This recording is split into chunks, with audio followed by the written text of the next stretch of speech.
Hey, friends on YouTube, back again, once again, we are back. It is the Painfully Honest Tech podcast right here with myself, Jason T. Lewis of Painfully Honest Tech, and co-hostess with the mostest, not hostess, well, it's a non-gender thing, but Adam Matlock from Tech Odyssey, also famous for his grandfather, the famous lawyer from TV, Hey, Matlock. you know what? He never lost a case. He never did. And Only 80 it always taught a life lesson. Yes, he did. It's a good show. My grandmother watched it. I don't think it was like I, that and Murder, She Wrote.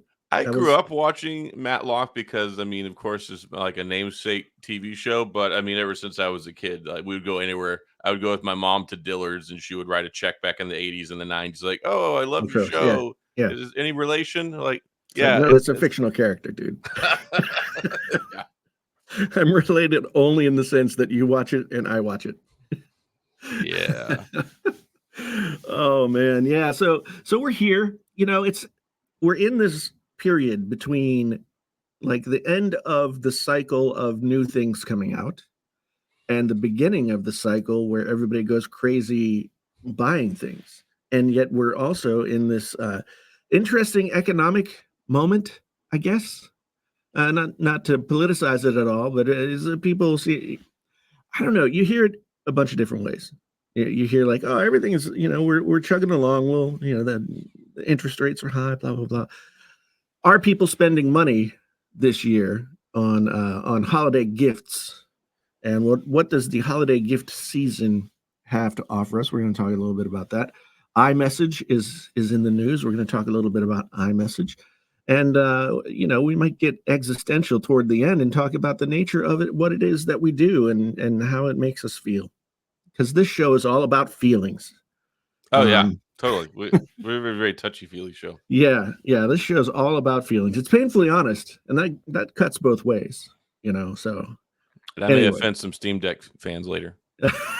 Yeah, we want to talk about these handheld gaming thingy do jiggers. What handheld gaming computers? Yeah, console. I don't know exactly what to call it. I have tried a couple of them. You have the new Legion Go. I have most of them. I call them handheld gaming PCs, but I started with the Steam Deck, and then I bought that on my own. Of course, Steam Deck didn't send me anything. And then I bought the Asus ROG Ally, which I like a lot, and Asus didn't send me that. And then surprisingly, I guess third try is a charm, and Lenovo sent me the Legion Go, and I made a video about it. And there's a lot of people that are all up in their feelings about my opinion versus a handheld gaming PC versus the Steam Deck. Yeah, Steam Deck is, I guess it gets credit for being first to market, but it's also, compared to the other two, a different kind of experience.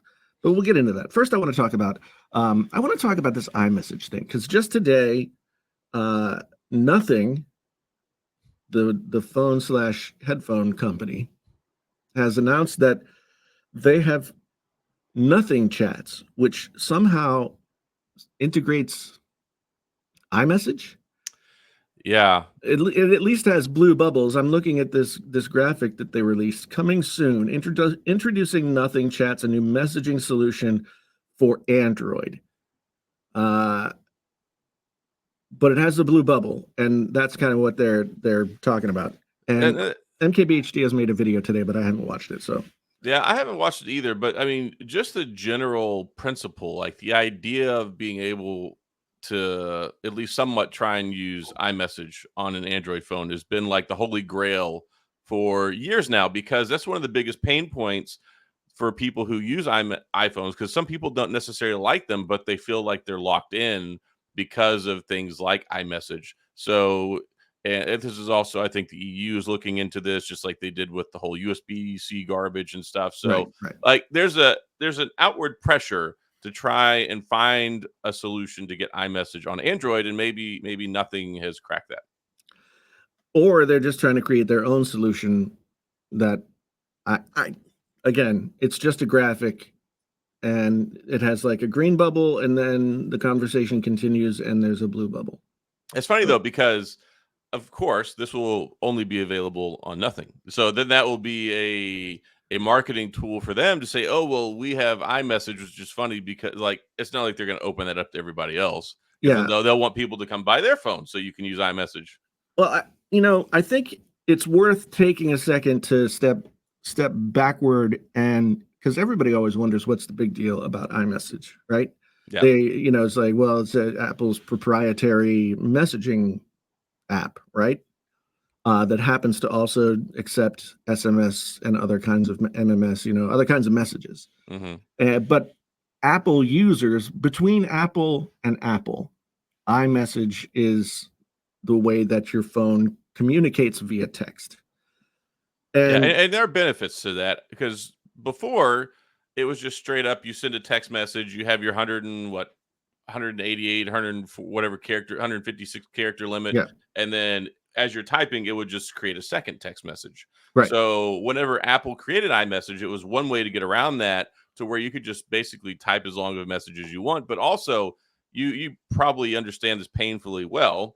If you send a message from an Android to an iPhone and you send like a video file and it looks like a compressed little Right. garbled up piece of junk. So iMessage allows you to send like full video clips, not having compressed pictures, and you can even send a PDF. Somebody sent me a PDF over iMessage the other day, and I was like, Yeah. wow, I didn't even know you could do that. So Yeah. iMessage is cool. And I think early on, the big benefit was it was a better text messaging service than what was available through your carrier, Yes, right? absolutely. So that was one thing. Now, I mean, there's kind of parity there to a certain extent. You don't have like character limits, and you don't have to send 5 messages if you want to send 5 sentences. So that is that's gone by the wayside.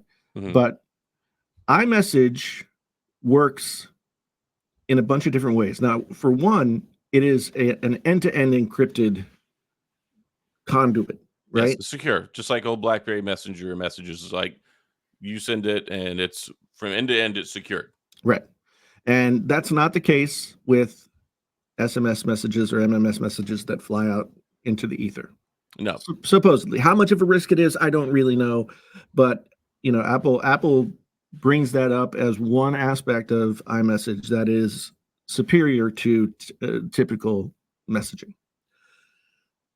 You also get the benefit of, as we said, high quality video, high quality photo, high quality everything. It's a much more user friendly in that way kind of medium. Whereas if you send video over regular text, you can't it's basically. bad. Yeah, It's not a good experience. And other things, I know that like it's been a thing where you could use it also over Wi-Fi, even if you don't have a cell phone signal, but it would still retain the identity of your message from your phone. So, like, let's say it was a big selling point with a lot of airlines for the last, I don't know, 5 years or so, where you could get on and connect to their Wi-Fi for free and still send messages. right. And whereas you couldn't do that with traditional texting. So there are benefits there. And of course, Android created RCS, which is basically their version of iMessage. But the big problem is they don't talk together, and most people don't talk about RCS. They talk about iMessage.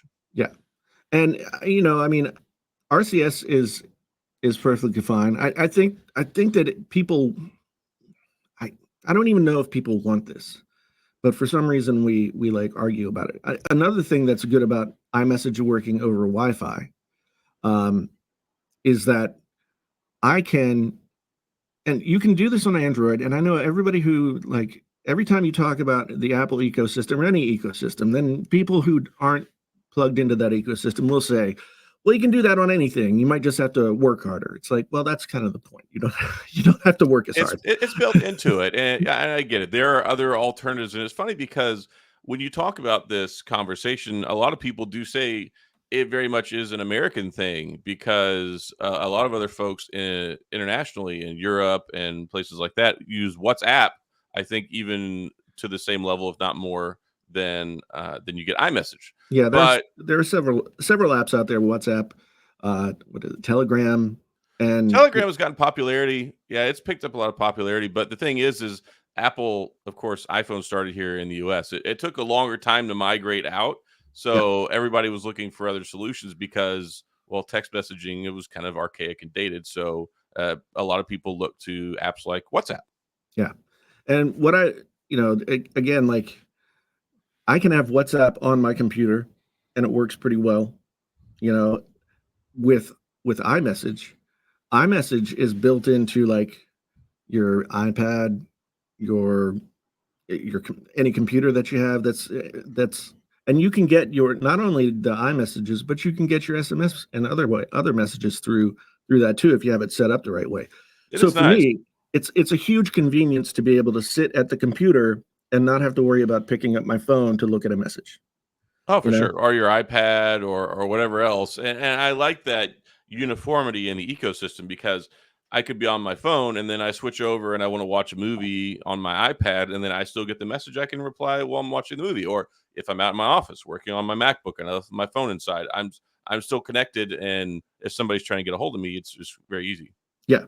So iMessage does have a host of features that aren't also available, at least in as easy a package as other text messaging protocols. Facts. And for some, for some reason, like, yes, I think it is more prevalent in the United States. And I think that's because, as you said, Apple's first market was the United States. Mm. And so iMessage was developed to solve US problems, right? And this is another aspect of this whole, well, not just iMessage, but this whole iPhone / Apple conversation is whenever you talk about something that's an Apple specific feature, you kind of backhandedly get accused of like promoting American exceptionalism. Because people are like, well, there's other places in the world besides the United States. And it's like, yes, I know. And I'm fully aware of that. And I wish that I could do a better job of speaking to their needs, but I don't live there. And Yeah. and I get and that a lot too sometimes. and it's not that I'm being like an exceptionalist. It's just that I have to sit here and talk about my lived experience.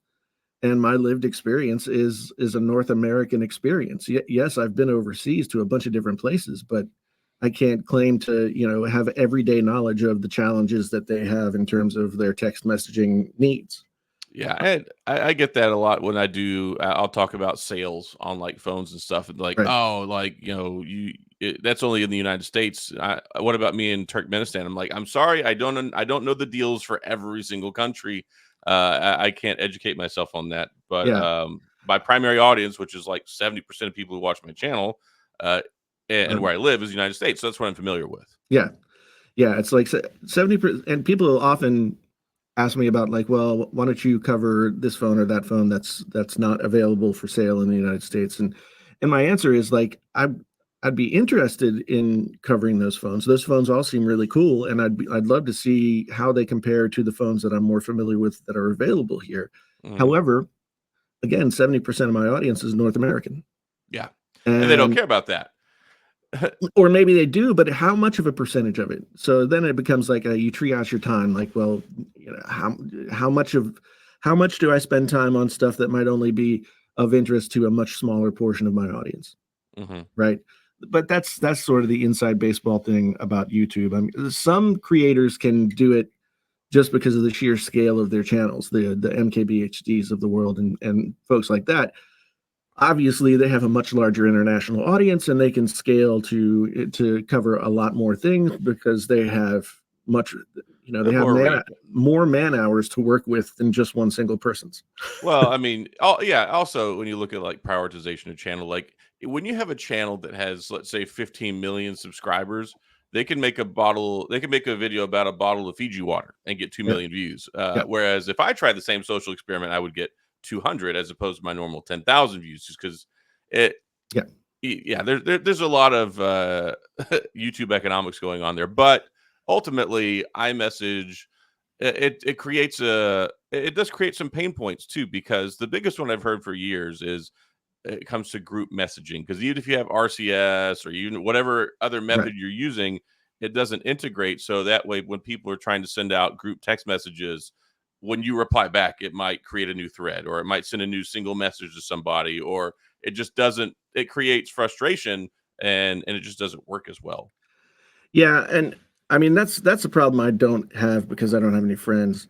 I don't group message either, so I could care less. I message my family, and you know, whenever my daughter sometimes uses an Android phone, and so like we don't we don't do like a family group message thing, but we do like my in-laws. Everybody uses Apple, so everybody FaceTimes and that kind of thing. And FaceTime's kind of an offshoot of iMessage.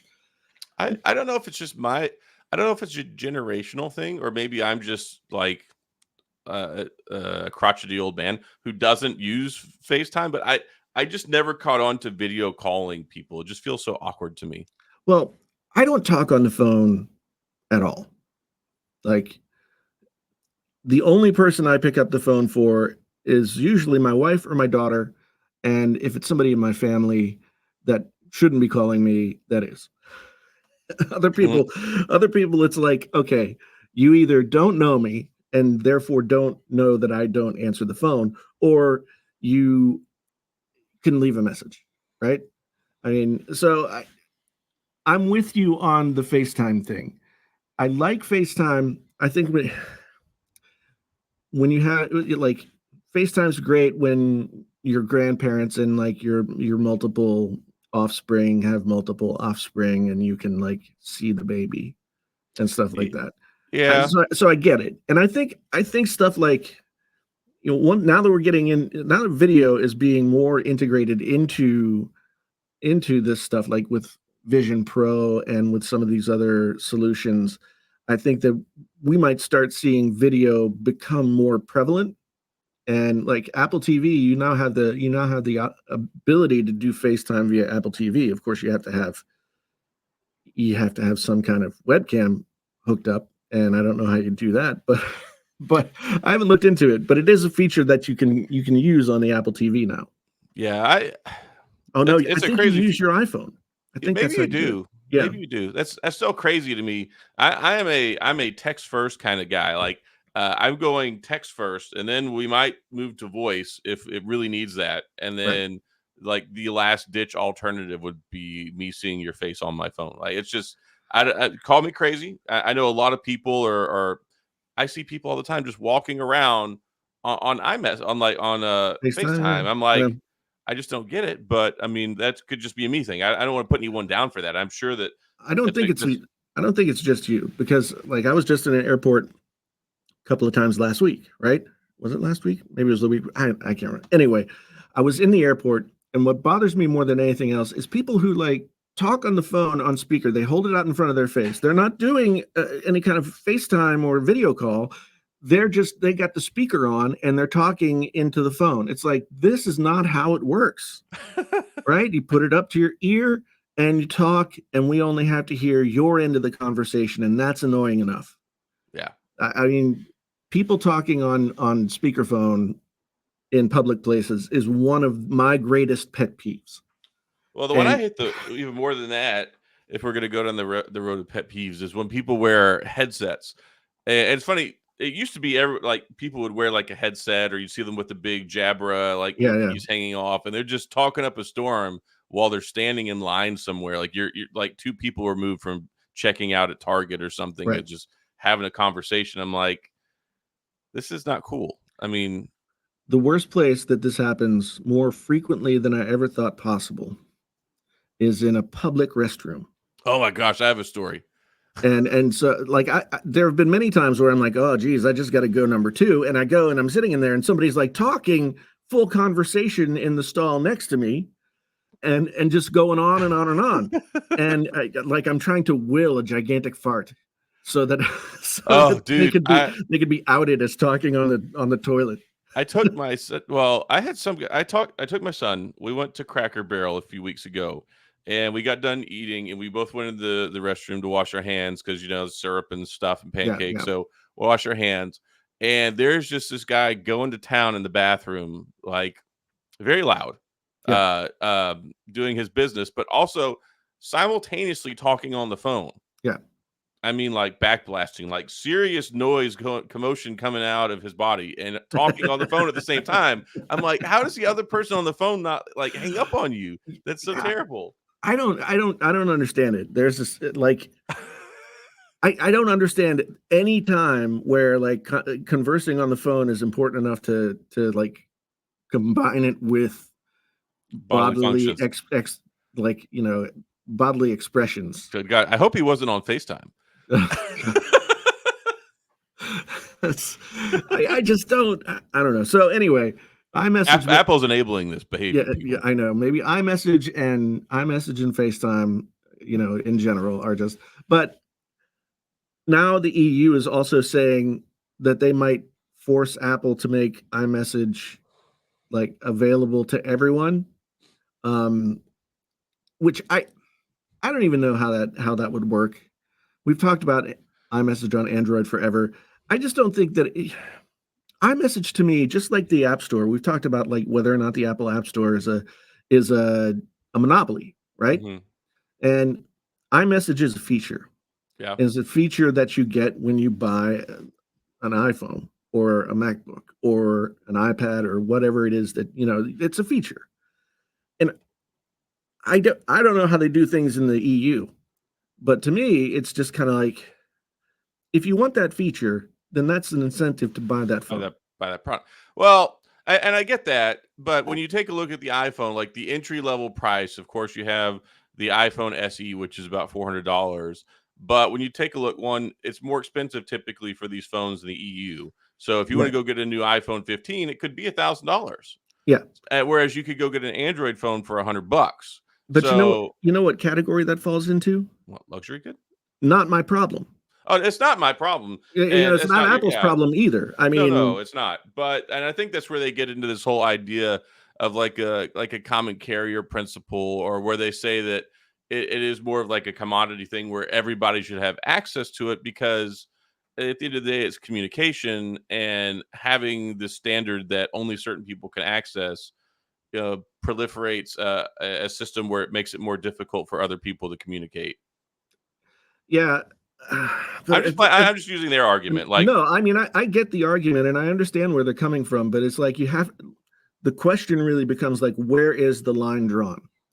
Because it's like, okay, can people who use Android phones send text messages? Yeah. yes, Can they communicate effectively with people who own iPhones? yes. Yes. So you don't necessarily have to democratize iMessage. Well, I think a lot of the thing that frustrates me about this is we have a government entity in an international community trying to regulate the behavior of an American-based company that has created this standard, which, like we said, you can use Android and you can send a text message and they'll receive it. And if you're on iPhone, you can send a text message and it will be received on the Android phone. So, like, why, how many hairs are we splitting Yeah. to allow this kind of intervention to enforce the behavior? And I mean, if the United States isn't doing it, why is the EU doing this? Yeah. And to me, and it really ultimately has nothing to do with whether, this is not an Apple fanboy thing. No.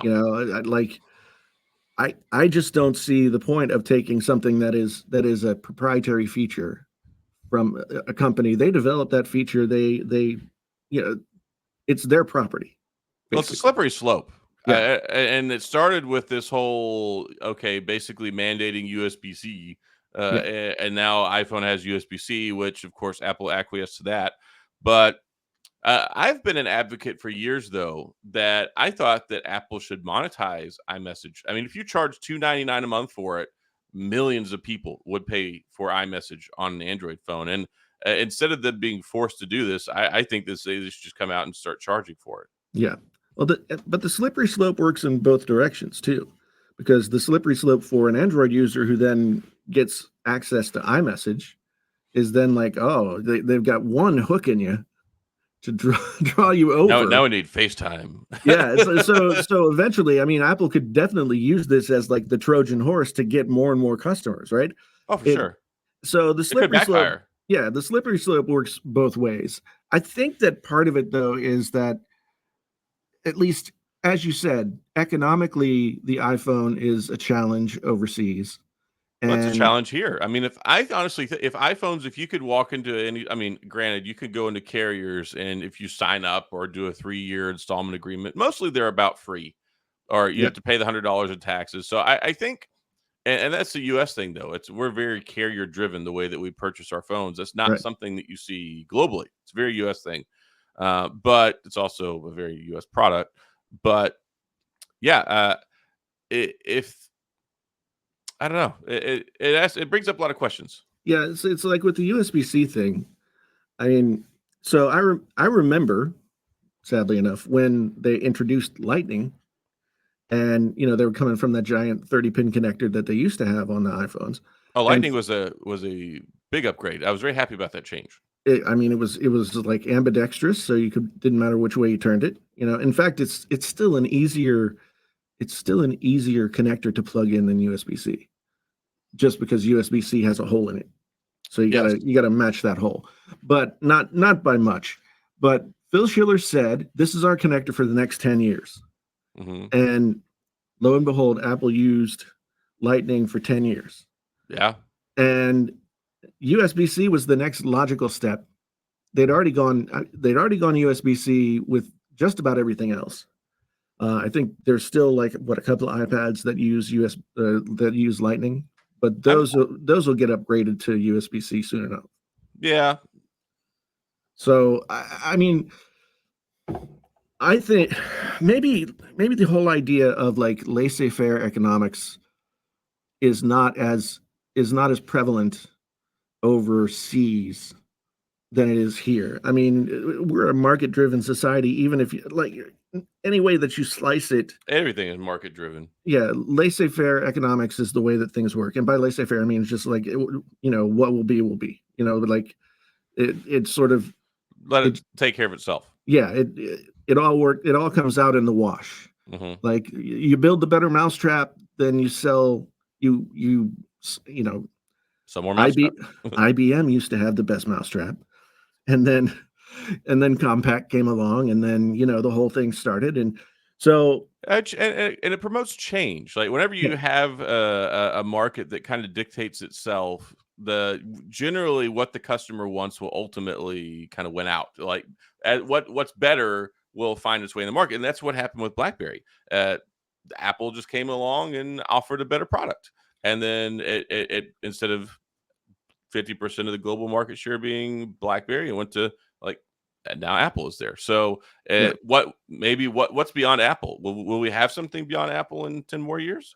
Well, I mean, one thing that Apple has at least been able to, it's been Apple computers. So it's like the 90s and early 2000s was like Macs versus PCs, right? Uh, and then it's funny because Apple basically went bankrupt, and Bill Gates actually gave them money to keep them around to help them get through Right. some hard times because like one respected their product to Steve Jobs, but two for competition and to have other technology out there.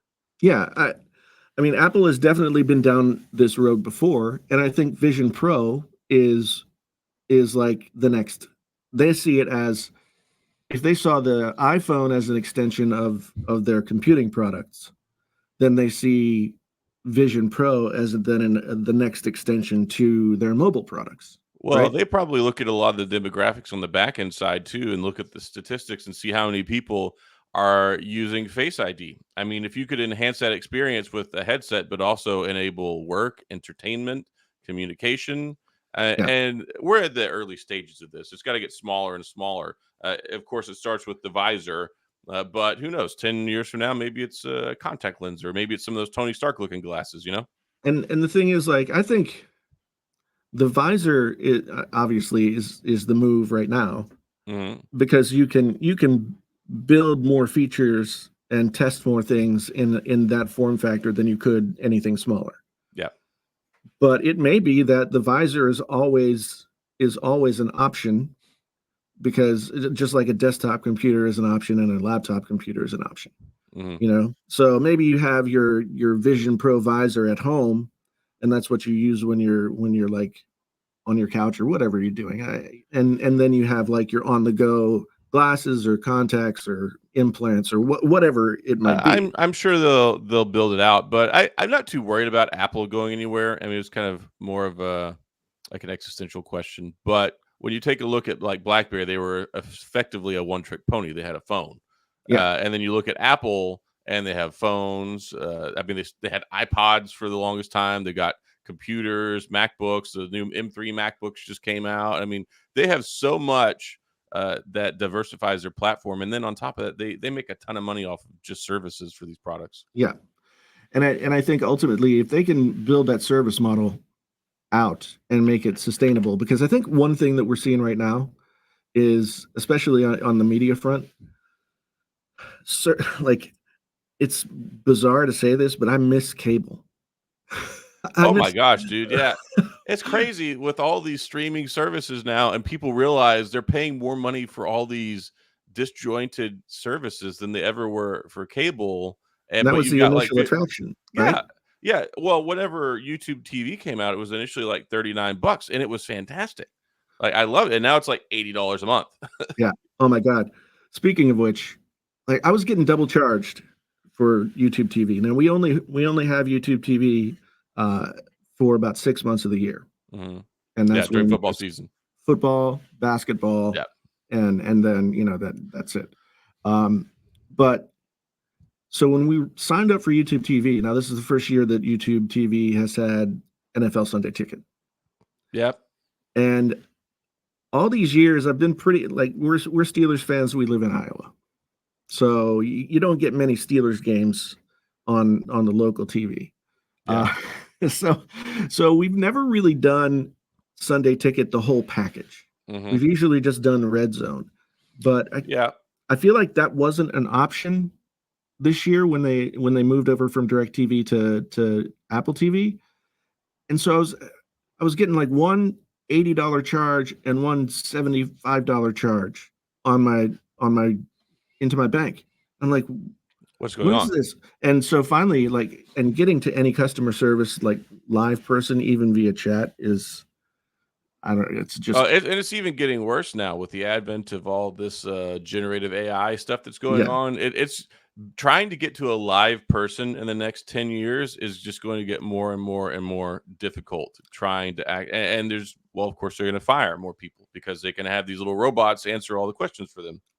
And well, for me, like, I finally, like, I couldn't figure it out. And I finally got a live person.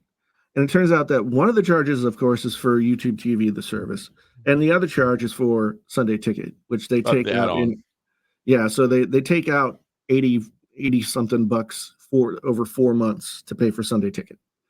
And I That's was just, hateful. and I was just like, oh my God, like, can I just cancel this? And then I realized, like, well, I've already paid like 3 months of it. So, Yeah. so like, why cancel it now? It's And ridiculous, man. And you take a look at like Netflix raising their prices again. The prices that you'd look at Disney Plus, you look at Max, formerly known as HBO Max. All these different services. What they started out, they were $7.99, $4.99, $10.99, and were good deals. And you're like, all right, I'll get these three. yeah, And now those three cost you 60 or 70 or $80 a month. because And they're all up to like $15 each, yeah, it and gets so Netflix is like expensive. 20. Oh, it's getting close to 30. I Yeah, guarantee you by the end of next year, it'll be like 29.99 a month for like the 4Ks. It's just ridiculous. And then they even more on top of that, they try and make it to where it's even harder to share accounts. And then, but I don't so much share my account, but they want you to be checked in at your own home. Like I've got Xfinity streaming right. along with like what I use. And if I'm not on my home router, I can't stream it in certain instances. And I'm like, this is ridiculous. Yeah, yeah. Well, the problem is, there was the big gold rush. Okay, so like Netflix, especially during the pandemic, but I mean Netflix over the course of time has been building up. First, they were just like a movie streaming service. They'd get like movies that you couldn't you couldn't rent, just they would license movies to put on their platform. Well, And I remember it was a novel idea, right? I mean, I started off like way back in the day. I think I signed up for Netflix in like 2004, yeah, and I to get the would discs in the yeah, mail. I would get my 2 or my 3 discs a month, and I would order them, and then I would never watch them, and then I would send them back.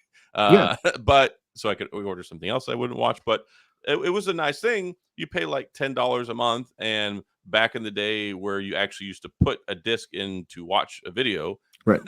Yeah. it was a good service.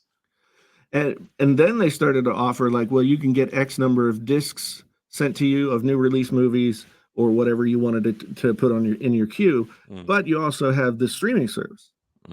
And then eventually it transitions over to just the streaming service.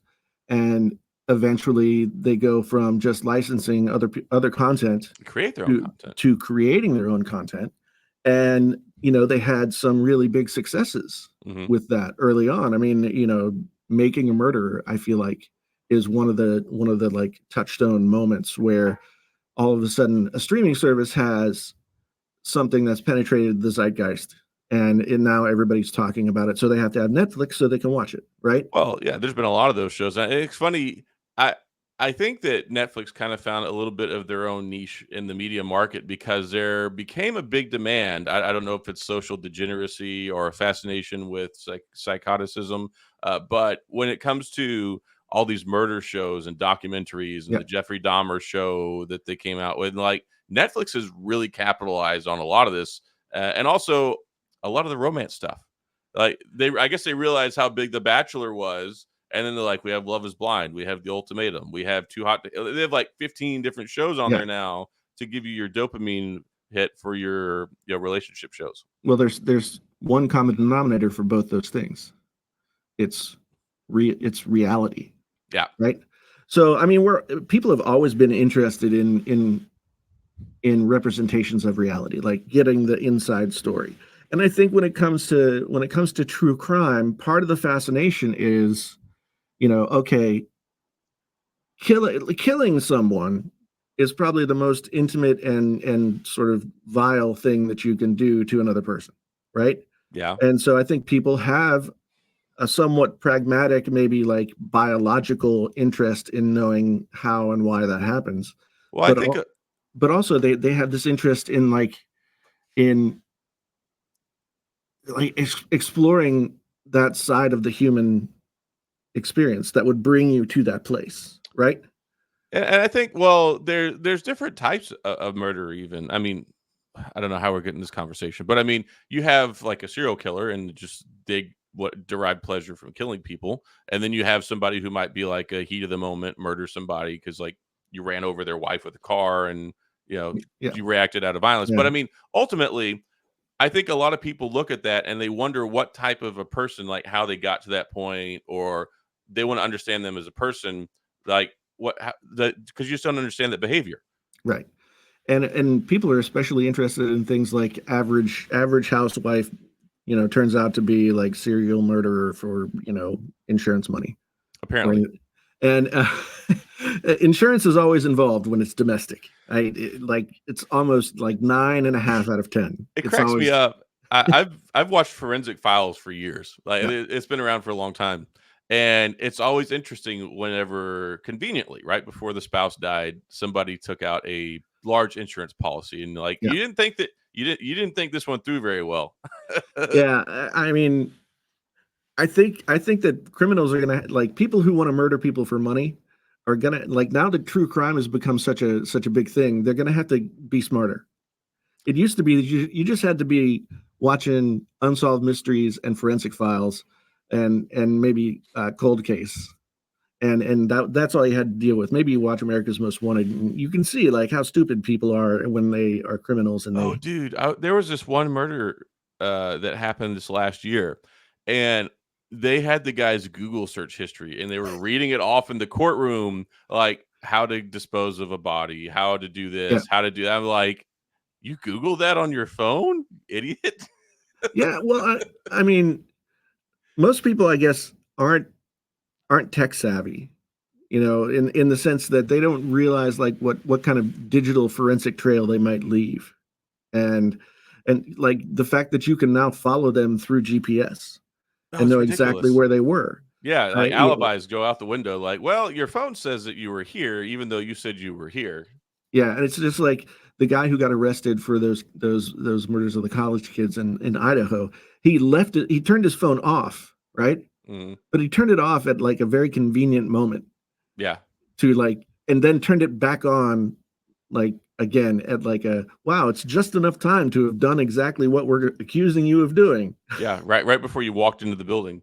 Yeah, it's like, and I was just thinking to myself, like, okay, man, you're halfway there. Leave the phone at home, okay?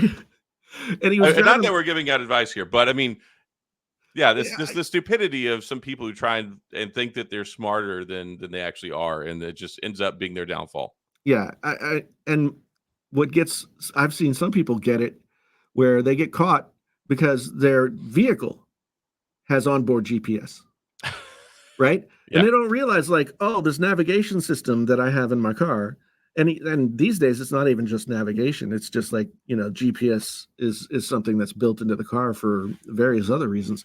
And Mhm. so you're driving around and you can like it's just right there. I mean, of course, that's circumstantial evidence. Doesn't really prove that you did anything. But anyway, I admit that I am a true crime aficionado, let's say.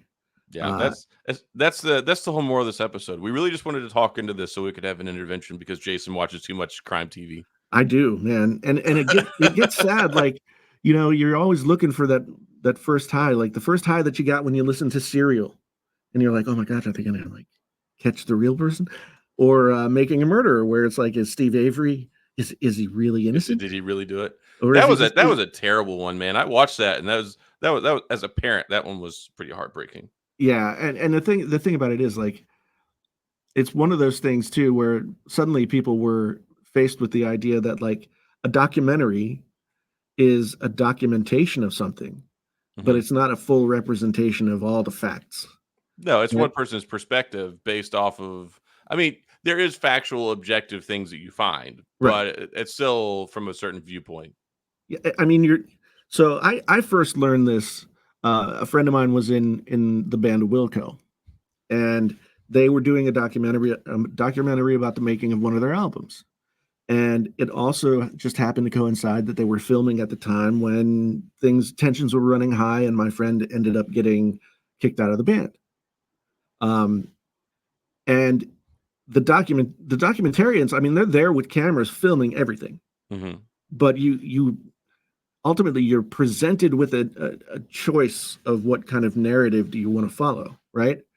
And so the narrative that they followed kind of painted my friend as more of a bad guy than he really was in the larger context of the thing, right? Well, I had a similar situation with this. I just watched this movie, HBO's version. It's called Gotti, which had Yeah, Armando Sante from 1996.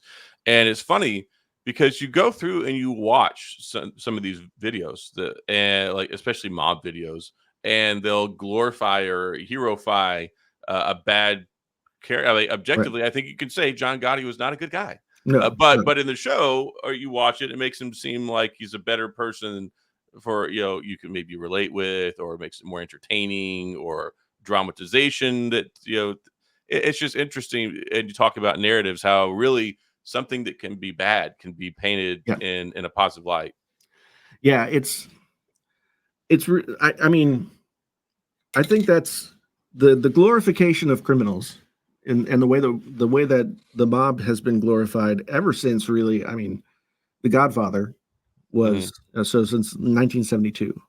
Uh, there's been this bad guy, good guy view of the mob, which has in turn created this whole way of thinking in the United States that is more instead of being capitalistic, it's utilitarian. Yeah. It becomes like, well, I can do anything that I do is okay if it meets these ends, Hmm. right? It serves And the means serve an end as opposed to like altruistic or greater good yeah, concepts. and so people then in their mind they think like, well, that's capitalism, right? Any means to an end is then like my right as an American. I mean, I guess exploitation and Yeah, getting one over on the other guy could be considered capitalism in certain circumstances. yeah, but I mean, murder becomes an analogy for you know success, right? On a strange level. But Yeah. anyway, we are far afield from iMessage as Yes. we are sometimes want to have happen. Um, We did good for a while though. Yeah, but I think that, I mean, this all follows a logical thread, however thin and stretched out it might be. Uh, because we started out talking about iMessage and whether or not like it made sense to democratize iMessage. Mm-hmm. And so like, now we're talking about the underpinnings of The the American entire, psyche. yeah, like the underpinnings of why people might want to or not want to do that kind of thing, Which leads right? us to Steam Deck fans. Which, I mean, Steam Deck fans, yes, I put out a video about the Steam Deck earlier this year, and I saw basically it. my premise was, it's you know I watched a bunch of Steam Deck videos that got me going on a FOMO for a Steam Deck, and so I went on Facebook Marketplace. I got one, and I had it for a month, and you know how many times I used it? What? 0. I used it 0 times. And ultimately, it was just kind of like, that's my fault. I recognize that like I bought something that I didn't use. Mm-hmm. But the way that people were talking about it was like, oh my God, I game so much more now than I ever did before. And it's like revolutionizing the way that I look at gaming. And I love gaming, don't get me wrong. But as time has gone on over these past few years, like I've got my grandson, I've got the YouTube thing, I've got all this other stuff, and gaming like has sort of not been a part of my life in the way it was maybe 3 or 4 years ago. Yeah, especially during the height of the pandemic when I put in like 600 hours on Animal Crossing in the first 3 months. Let's not talk about that. Yeah, well, But but people got mad. People got mad at me because my premise was the Steam Deck isn't as cool as you think it is, because it's not like a magic pill to make no, you game more, right? It's a cool device, but yeah, I got a lot of hate, and I know that you have recently been using yeah. you So have I have the the Lido. So I'm pretty big into this stuff, and I I have a pretty extensive computer background. I mean, I'm 39. I put together my first computer when I was like 11.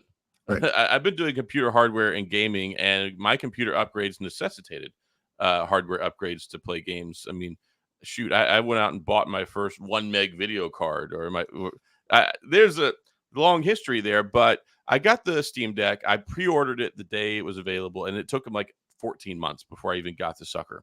And then it showed up, and then there was so many games that I couldn't play. right, So I was very quickly fell out of the romanticism quickly died off because there was a lot of games that I wanted to play where they were capable of running it, but unfortunately the PC background architecture for these games didn't support the anti-cheat software. It was running into problems with the games that like it would kick the system out when you would let you play it.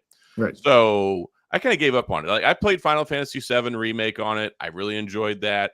It is very capable hardware, but like the speakers weren't that great. The screen is really dim. I mean, it has the best joystick still. I think Yeah, Steam Deck, the joysticks on it compared to my Asus ROG Ally and the Lenovo Legion Go, top notch. right. And it was a pioneer. It was the first one, but I always had issues with it. I felt like the Linux based Steam OS stuff on there was kind of clunky. Hmm. It would crash on me. It would freeze up a lot. You would have to do all sorts of crazy hoops to install third party platform stuff on there. So when I got the Asus ROG Ally and it was Windows 11, I'm like, man, this is amazing. Install, play, and it was just so much better. And then a lot of the compatibility stuff started to catch up on the Steam Deck really in like the last year. But it's just crazy. Like I would say, okay, the ROG Ally is a great alternative to the Steam Deck, and people just come out of the woodwork with pitchforks Yeah, like heresy. Like, how dare you say this? yeah. But the same thing now with the Lenovo Legion Go. I made a video about that saying, forget about the Steam Deck OLED. And here's the thing with the Lenovo Legion Go, like you can take the controls off of the side. Like Yeah. it adds another element of your gameplay, just like the Switch. But what's also further cool is the right joystick has an apparatus and you can use it as a mouse. Oh, yeah. So you can Uh-huh. actually do real first person shooter kind of gaming on it, which is just a whole nother experience if you like to play console, like if you play mouse and keyboard versus console, which is like a whole big fight, PC Yeah. Master Race versus console wars. But it's instead of people looking at it and saying this is a great extra thing that we have, This immediately tear it down. It's not as good. Insult the brand. All sorts of Yeah. things and hoops they put in the way to justify their elitism with the Steam Deck, which is just not there for me. Yeah. This is to me, this is all like sort of first generation issues, right? Mhm. Like I just recently, when I was out of town, I picked up the ROG Ally because I just wanted to have something to fool with while I was in the hotel room, whatever. And I really struggled because I just didn't want to have to put in any work. Okay. Mhm. I didn't want to have to put in any work to get a game to work. And so it took me, but it still took me several days to like get to the point where I was playing a game and it was running smoothly, right? And I think that's an experience that a lot of people had with that device because again, just like the Steam Decks got a Linux overlay Mhm. and you're sort of porting things through all these layers of operating systems. The same thing is somewhat true for the ROG Ally, although Windows is a much more robust and developed platform. Well, I think a lot of it comes to here's the thing. Whenever we started off with the Steam Deck, there was a lot of hiccups. There were a lot of growing pains in the Yeah, first year to the point where it was a big turnoff for me. And then now we have the alternative, which is the Windows based ones. And what's great about the Windows based ones, you go to epicgames.com and install the loader, and then you install Fortnite, and you're good to go. right. There's no third party workarounds. I mean, it's third party because it's a platform, but I mean, it's not like, all right, let me use Linux. Let me go to Linux desktop mode. Let me go use this shell. Let me go. It's like all these extra hoops that you would Yeah, have to go through to try and get games that you could play, but were not readily available. Like if you fire up a Steam Deck and you just want access to stuff in your Steam library, it's a very streamlined system. Like if you turn on an Xbox or a PlayStation. right. But it's funny to me because you get so many people that complain about these steps. Heaven forbid you have to go to a website to get an application to install BattleNet so you can get like Overwatch or Call of Duty. But nobody complains about that on a desktop because I mean that's what you do, right? Yeah. Well, I think that one thing that isn't in this moment not readily recognizable, but the pain point of all of these handheld gaming systems, the pain point is that none of the software that these gaming systems want to run were developed for those systems.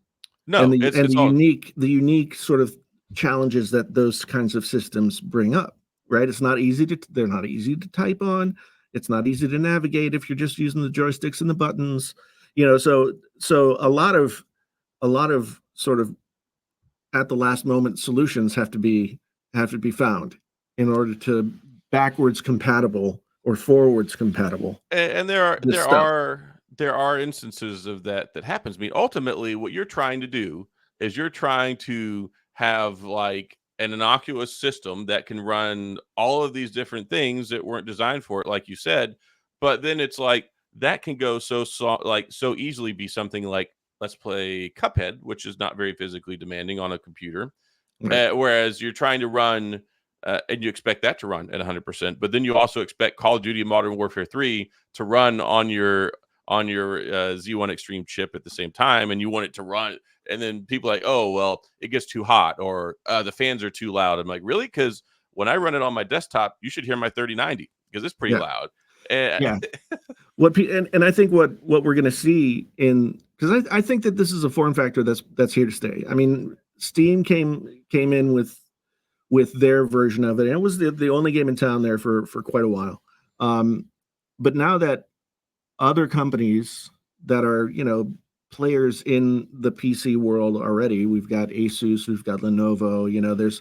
There's others that are going to be coming out, I'm sure. Mhm. Now that this is obviously a platform that companies want to support, and it's possible to get the kind of power that you would need to run games like this on a handheld device, which wasn't really the case until recently. Um, I think that we're going to see developers making a concerted effort to go back to their existing properties and make sure that they're ported properly to this new structure, right? Mhm. But then moving forward, developers are going to develop with this platform in mind as well. Oh, for sure, So because ultimately, the more reach that their games have, the more money that they will make. Yeah, yeah, and so I think that gaming laptops over the past 5 years have been kind of a niche market that brought PC computing into a marketplace that was previously only available to it as like uh, a desktop market. Mhm. Yeah, Alienware existed, but they were making really expensive, gigantic laptops. So over the past 5 to 10 years, gaming laptops have become a thing. But gaming laptops ultimately, like to me, they're kind of an in-between device.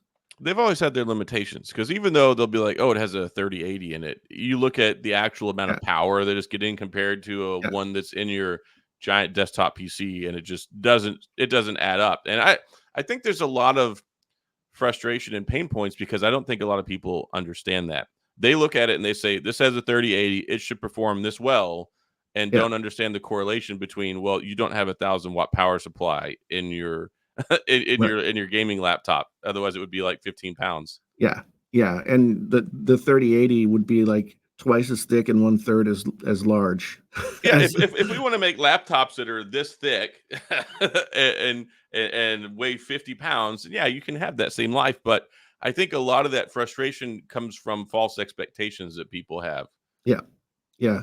And I think a lot of people have those expectations because not everybody has had the experience of like building a PC and you know choosing the right parts and optimizing. I mean, I'm old enough to remember that when I remember my brother-in-law trying to build his own PC in the 90s.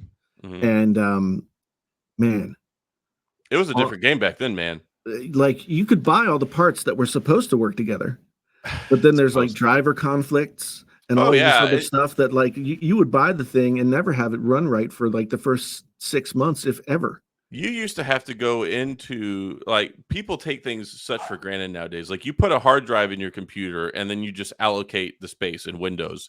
You used to have to go into the BIOS and manually set up the hard drive and Yeah, put in how many sectors, how much, like all the information from the hard drive, and just to get it to recognize it so you could use it in the first place. yeah. And then, And meanwhile, you've got console gaming, which really was like a plug and play kind of thing. Mhm. And so a lot of people grew up with console gaming and maybe got into buying a desktop PC that they could play games on or building one for themselves. Not everybody's an enthusiast. Enthusiasts are like a very small percentage of any market, right? Yep. And so they maybe got into this thing and it became easier because tutorials on YouTube were available and conflicts between different parts were worked out to the place where you didn't have to worry if the graphics card could talk to the CPU, could talk to the memory, could whatever conflicts there could be, and you spend hours upon hours troubleshooting. Um, and I think that when people buy something now, maybe They they've been expect it to they expect it to be easy and just work. yeah, which I mean, maybe smartphones have trained us to feel that way because smartphones have basically become like instant do anything devices. But Well, then there's an consoles as well make that sort of an expectation. There's another avenue about this that I didn't really think about too much either, but there's another thing, like, if you look in the last 15 years, and you look at it hasn't just been Windows PC dominance. Over the last 10 years, 12 years, 15 years, there's been a huge surge in the amount of, like, MacBooks, that are Yeah, out there, and I will admit going from Windows to using macOS is a very frustrating endeavor, and I'm sure that there are some people out there who have never used Windows, who have never had their own Windows PC, who've only used maybe a Mac computer, yeah. and then they turn around and they like try and do all this stuff on Windows 11, and it just makes no sense. There can be a lot of hurdles to try and get all this software installed. Windows 11, Windows in general. If you've never used Windows, like we've talked about this with Android versus iOS. Android and Windows are two platforms that are developed in order to make whatever it is that you want the thing to do possible. Now, Windows used to be like completely inscrutable.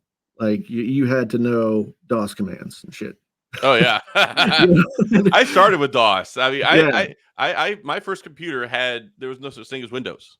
yeah, yeah. I mean, Windows 3.2, is that the one that like some people still 3.1. 3.1? Yeah, the window. So that was when Windows really became something that was recognizable as a potential consumer device, Oh right? yeah, we got Solitaire. Yeah. And so Mac OS has always been developed with a different idea. You know, they don't want you to have to go to the command line in order to institute a function, right? They want to curate the experience. I feel like I say this every podcast. Apple's all about curating the user experience in a way that they've developed over the course of all the time that they've been making computers and smartphones and other devices. They're curating the experience so that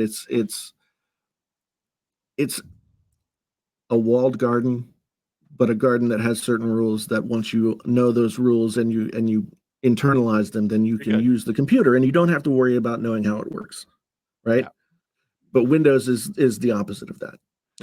Windows is the Android of computing. I And mean, so when you it think came of, first, so I mean, yeah, Android is the Windows, but either way, yeah. it's just generational. I mean, like I said, 20 years ago, it was Mac versus PC, and that was the battle.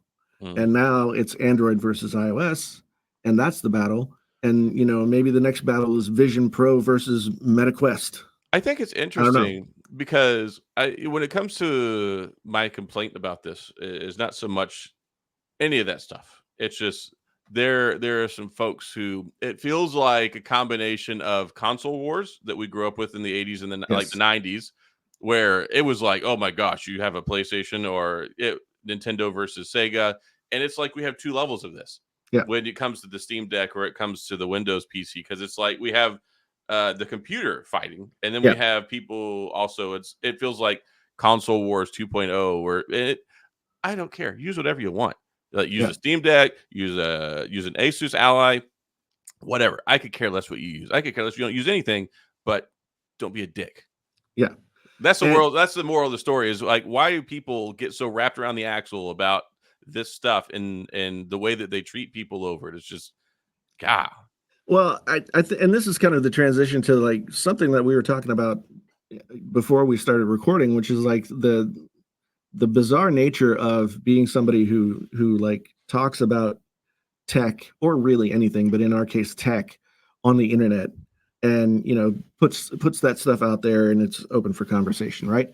I think that one thing that happens, human beings are naturally tribal, safety in numbers, right? Mhm. They feel like we have, it's, you know, monkey brain or whatever, like it's We have things that we like, and we like groups of people that like the way that think the way we do.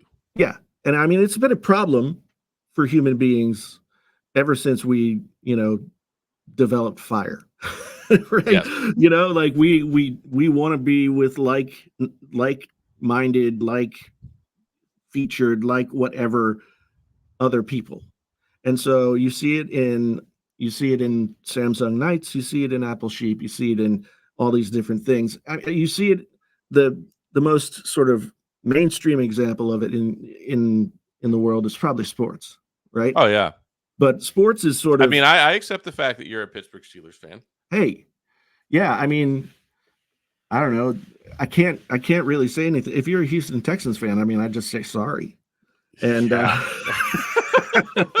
Gosh, that's and terrible. what else am I going to say? This Have new you kid. ever made the playoffs? I'm not Yeah, sure. yeah. We made the playoffs quite a few times, but not in a very long time. But I will say this new kid that we have is pretty good. I'll Yeah, give him yeah, credit. CJ Stroud. Yeah, Mhm. he looks like the last kid you had was pretty good too, though. Yeah, until his personal life got in the way. Well, yeah, I know. And now he's with the Browns, and you know what that means? Yeah, A career of obscurity and frustration. yeah. Just ask Derek Anderson. I mean, anyway, I don't want to go off on sports is like our sort of accepted tribal thing. Like we couldn't fight over religion because that got messy, right? Yeah. And it's still messy, but you know, it got a little too close to the bone.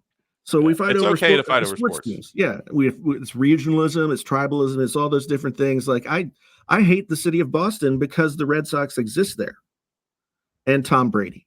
Yeah. But Yeah, I mean, well, is it Tom Brady or is it Bill Belichick or is it just the Patriots in general? I see that smug ass smile on Tom Brady's face all the time, and I just want to punch him. Yeah, well, I'd smile like that too if I had $1 billion for throwing a football. I think that he's like the Robert Johnson of football.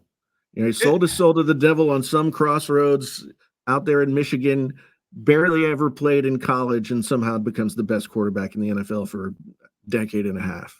It'll be Ridiculous. interesting. So I have a similar feeling like with Michael Jordan. Like, so I hated Michael Jordan when I was a kid because it meant if we were playing him, likely we were losing. Yeah. And the same thing exists in football with Tom Brady. But as we look back now, and as I look back, like, man, I miss watching Michael Jordan play. Yeah. And there's just a certain magic to what some of these guys do. Like Tom Brady, I always respected, but I always hated him. And now Yeah. I can hate him less because he's not around, and I can appreciate more the things that he did. Yeah. But yeah, it's like you said. Nobody ever did so much with so few tools. Like Tom Brady couldn't run. He couldn't like he could throw the ball, and he was pretty smart. I think those are like his superpowers. But otherwise, like, I mean, yeah, Peyton Manning, I guess, was kind of the same. But it's interesting to think of tech in the same way that you think of sports. But that's what it is. There are three levels of people who will watch the content that we make and that other tech creators make. One is the group of people who are thinking about buying something, and so they want to do their research, right? Yeah. And YouTube has become a go-to place for that. So that's one. The other is people who already bought the thing, and they're trying bias. and they're trying to justify their purchase. Yes. Right. And then the third level are the enthusiasts who bring that tribalism, that sort of like, you better not say anything my bad team's about my better product. than your team. Yeah. Anger level to the game. And like, I don't know how to talk to all three of those groups at once. I don't think it's possible.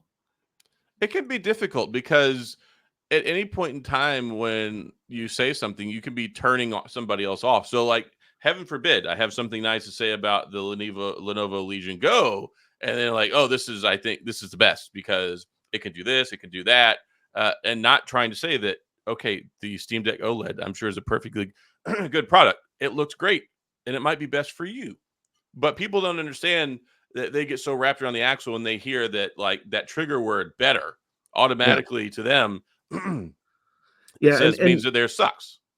And you also run into this catch-22 of like, you're not supposed to be biased, right?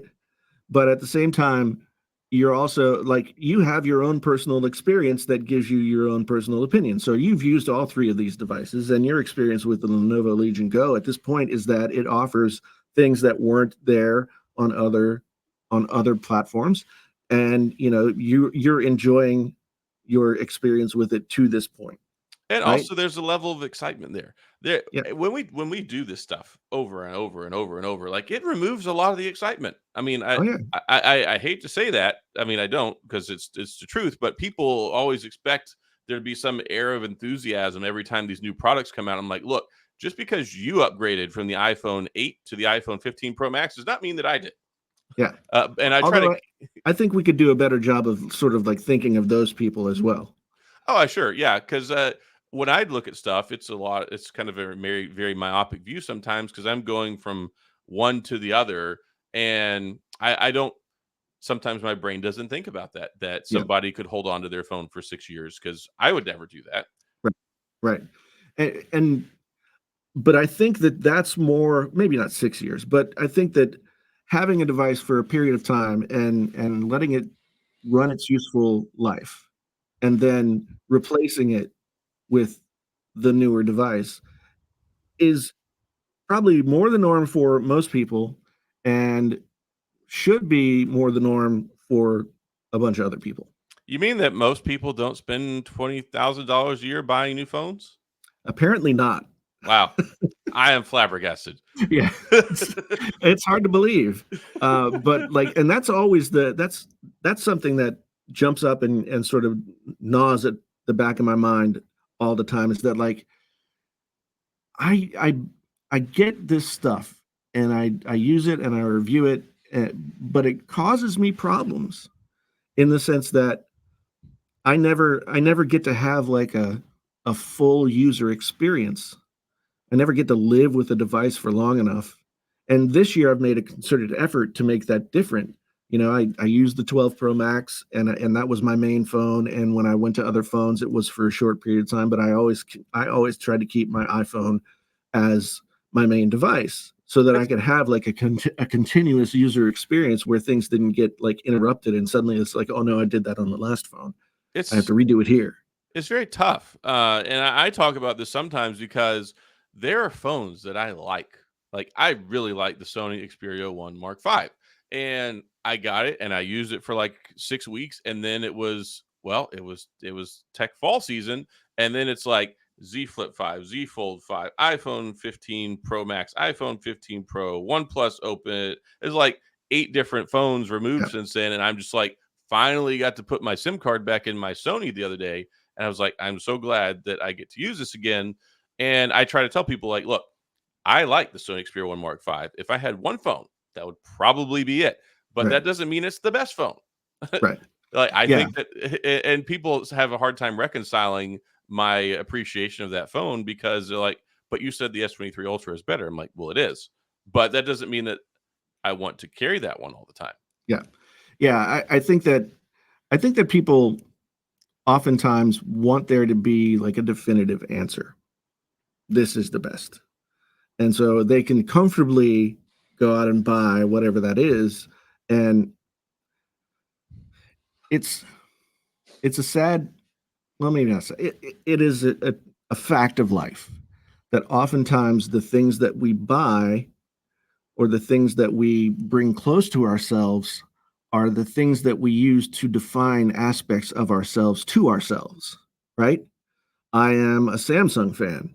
I am an Apple fan. I am a Steelers fan, like whatever. It's And part that of your identity. that informs your conception of yourself.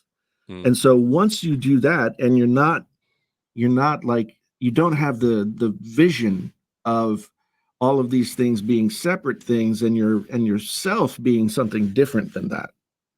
Once you start to define yourself by the clothes you wear, the car you drive, the phone you carry, the watch you wear, the guitar you play, like Well, you once you get start, sensitive to those things. yeah, and then when you challenge people, I think they know on some level that being defined by the phone you carry is weak.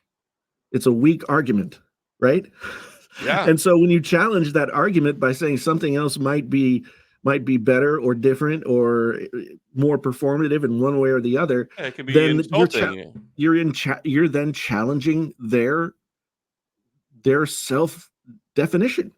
Oh yeah, I You mean, know, it brings a level of fragility because then you're like, but I think I like this one. This one is the best, but it might not be the best. So then you're right? like, okay, this thing I've associated myself with, maybe I was looking at it wrong, or maybe I just put too much stock in it, or I don't like the fact that they're saying bad things about it. Or maybe it just doesn't freaking matter. Yeah, there's that one. It's like, and so that's like my existential problem, and it seems to come around this time every year. My existential issue with being somebody who talks about tech on the internet is that at the end of the day, any of this stuff will be the tool that you can use to get whatever it is that you want to get done, right?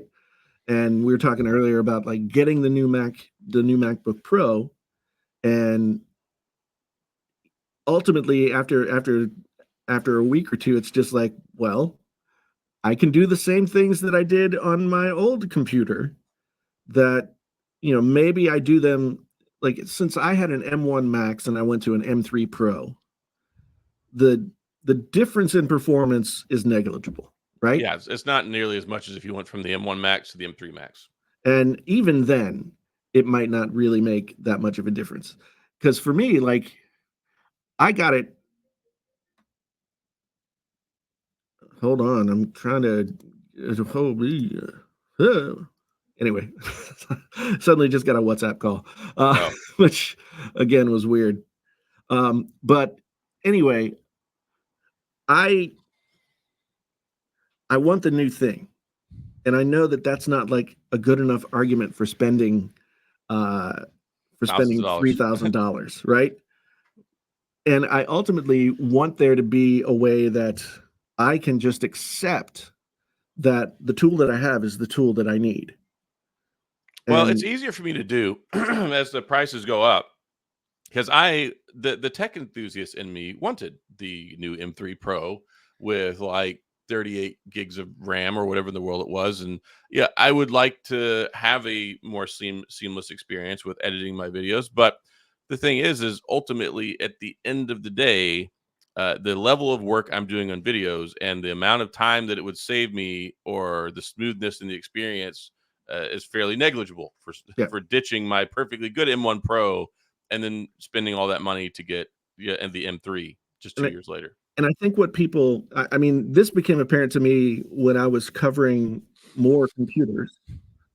Um, I'm not in a position to own multiple like thousands of dollars worth of computer. Oh, You no, know, it's expensive and it's so redundant. if I'm going to buy a computer, right, then I'm going to buy a computer that I want to use for my work. And I think that that gives the viewer a better vantage point of what is possible with the machine. I mean, you always get the people who are like, "Well, not everybody edits video, so why are you always talking about video?"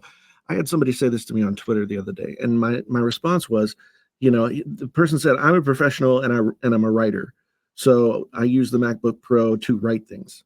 If So you could very easily do that with a Chromebook. yeah, I just said like nobody needs to know how performant the MacBook Pro is with Google Word. Docs. you know, so that's not a real test. You But don't need just put this for the record. You don't need a $6,000 MacBook Pro to be a writer to use you Mac to might use. want one. You might want one. And there are many reasons to want a newer computer as opposed to an older computer. Just for the And if sake you of make security, safety, et cetera, like all kinds of different things. But And if you make tons of money, then buy it. Buy whatever you want. I don't care. But whenever people say, "Well, is this good? Should I buy this?" Inherently, I have to ask, what is the purpose for which you would like this product? Because it may not be the best product for you at the price point that you're looking for. and for me, like there are only a few things that you can do with a consumer grade, professional grade computer that in a there are only a certain number of things that you're going to be doing with that computer that are going to tax that computer at this point. Yeah. Video editing is one, Yeah. particularly with graphics. You can talk about audio production, CAD work, CAD work, also graphics intensive. Coding is going to be gaming. yeah, but I mean You're not doing that on a Mac, really. ultimately, like if you're looking at the MacBook Pro, the idea is I'm looking at the MacBook Pro so that I can do professional things, Yes. right? Not as a normal consumer, like a student laptop. Like it was funny. I was in law school. Yeah, everybody went out and bought these like $3,000 MacBook Pros so that they could take notes. And I'm like, why did y'all do this? There was no need for this whatsoever. The only reason I can see to do something like that is if you compare it to like, so I've had this experience before where, the MacBook was more, I got in a huge argument on the podcast with Juan Bagnell about this. I spent more money on a MacBook after having spent less money on a Windows computer, right? Yep. And the Windows computer just had all kinds of problems. And the $200 difference of buying like the lowest end MacBook Pro or whatever it was that I bought at the time um, solved those problems.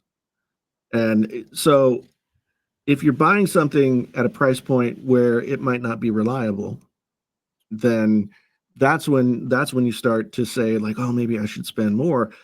However, that's something that's less and less a problem in today's Oh yeah, world. compared to what it was like even 5, 10 years ago. But Yeah. now a lot of times I just recommend a MacBook Air because you can get them a lot of times for like $799 on sale, $899, and they do so much. They're good for so long. The Mac silicone is so good And Yeah. for what most pedestrian things people are doing, it'll last in 5 or 6 years.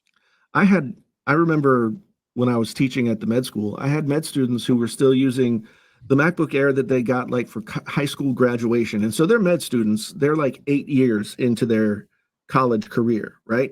And Yeah. they're still using their 8-year-old MacBook Air. And for what they need to do, it's totally fine. There's What's crazy to me is, I think that I always need and want the best, the brightest, and the most expensive.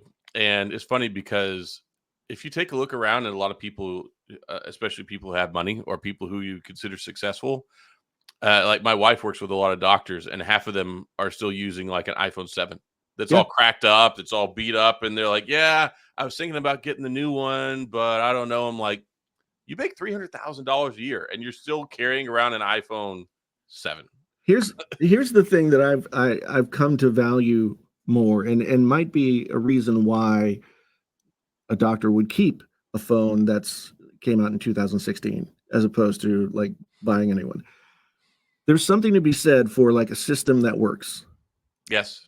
And so I know recording studios that are like big time professional recording studios that are still running their studio off of cheese grater Mac Pros that were made before 2010. And the reason they're doing it is because they have a system that works. And the more often you interrupt that working system to add something to it or to change something as It creates integral pain as, points. yeah, I mean, there was a time when I got so much less work done because I was bouncing from one computer to the next that I had to say to myself, like, I need to be I need to be done with this. I need to just have a system that works. But of course, the new MacBook comes out, and I'm like, okay. But I did a time machine backup and up like brought that time machine backup over to the new MacBook Pro. And for one of the first times ever, like all I had to do was sort of like sign into the plugins that I already had and stuff like that. And the whole thing works as it's supposed to. It's almost like I didn't change computer. That is nice. But when you make money off of your tech, whether it's like, your smartphone, and there's so many things like with doctors that HIPAA and all kinds of different hoops that you have to jump through, and Oh, for you sure. know, and so if it's easier for you to just keep what you have and it's still working, then that's probably the best way to go. But that flies in the face of like what we do. Oh, it does, because we want. I mean, our what we do for a living is driven off of the latest and the greatest and the newest, and it's like, yeah, I could use a 3-year-old phone, but why am I going to use one when I have all of these 3-month-old phones that are, all these cool things, and also the inherent drive in me that just wants the newest stuff all the time. Yeah. Always fighting that. And I feel the same way, but ultimately, and we'll kind of end on this, like for me, I read like, so I recognize that as like a pattern of behavior that I've had in other ways that was ultimately destructive. And so I'm always like hyper aware that I'm aiding and abetting certain tendencies that I have to with this constant acquisition. So and I watch a lot of these videos where people are reviewing the new MacBooks and they're comparing them to the M2 or the M1 MacBooks. Is it faster than the M1 MacBook? It's like, well, not enough to matter, right? Yeah. What you should be doing is comparing it to like the 2016 MacBook, right? Well, they could take a lesson from this, because I complain about this, but at the same time, you have to look at the target audience for new products. And when you look at like even the iPhone 15, they're still comparing it to the iPhone 12, which is like 3 years ago. So most of the product upgrade cycles for phones are geared towards people who are about 3 or 4 years of having their phone, Right. not somebody who's upgrading from last year's phone. Yeah. And I think what we're going to find with the M series chips is that they were such a leap forward Yeah. that even as they continue to improve, the difference from year to year between one version and the other is going to be such that, and I think Apple's experiencing this because like Less people are buying them. MacBook sales were down by 34%.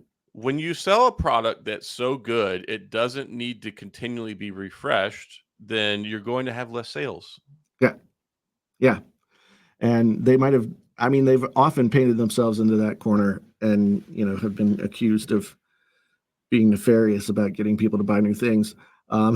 So it's just an interesting conundrum for me when I'm doing tech reviews, and I feel like I don't want to fall into that, newer, better, greater, faster, whatever, go buy it thing. Mm-hmm. I want to be more even keeled and like have a conversation about the stuff, but I don't know how any of that works in the context of like what it is that we do and what it is that viewers expect of us. Yeah. So it becomes like very constraining to me to feel like, well, I want to talk about this, but nobody will watch that. So yeah, ultimately there is a certain level of gamesmanship in the industry that we have to try and create a compelling video for people that want to watch it, because yeah. you can have a video about the same product, and one of them could be interesting to watch and one of them could not be interesting to watch. And how that's defined would be different from one person to the next. Yep. Which is why there's 50 million different tech channels. I know. But anyway, folks, we've run long. We were just at 1 hour last week. And well, we cut everybody short and deprived them of the extended experience last week. So we had to go the extra mile this week. Yeah, it's true. So we, instead of 115, we went to 126. Hopefully you enjoyed it. This has been yet another episode of the Painfully Honest Tech Podcast, where we will not stick to any one topic ever. That initial topic will proliferate into some seemingly unrelated topic over and over again. It reminds me of the disambiguation section on Wikipedia. I will tell you this, and former co-hosts used to get mad at me for this like free association that happens sometimes, but it all makes sense to me. Well, it makes sense to me, and honestly, I think people like it. I think that instead of trying to force everything into boxes all the time, I like an approach of let's just talk about it. And if people are interested in it, they'll listen. Yeah. And, to sort of back that point up, the podcast viewership has been growing. So we're less than 6 months into like the new version of the podcast, and less than a few months in of you and I just doing it together. So, maybe we're on to something here. Long conversations that just wander all over the place. Hey, well, whenever Spotify offers us a $20 million deal, we'll take it. Oh yeah. Or $20,000, $2,000. I'll take whatever you're offering at this point. Anyway, thanks so much for watching, folks. Once again, Jason, Painfully Honest Tech, Adam, Tech Odyssey. We are the Painfully Honest Tech Podcast, where we talk about all kinds of stuff. And hopefully you'll come back and see us again. Like, subscribe, bell, notify yourself. If you're listening to the audio, follow the podcast and come back again. So that's that. Until the next time, we're out.